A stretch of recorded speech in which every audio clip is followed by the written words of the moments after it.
Ito ang aming ginagawa paghapon.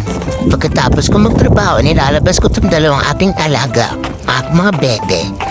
Ayan, at gustong gusto naman nilang lupalabas. Kasi dyan siya nagpupo at umiihi.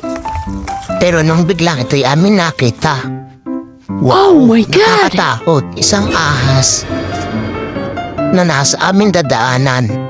Kaya yung ginawa, hura lang. Nako, ayoko nang dumiretso.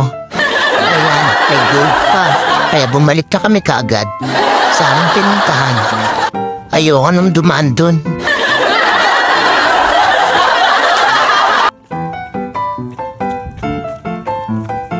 Kaya natakot na ako, bumalik na lang kaming tatlo.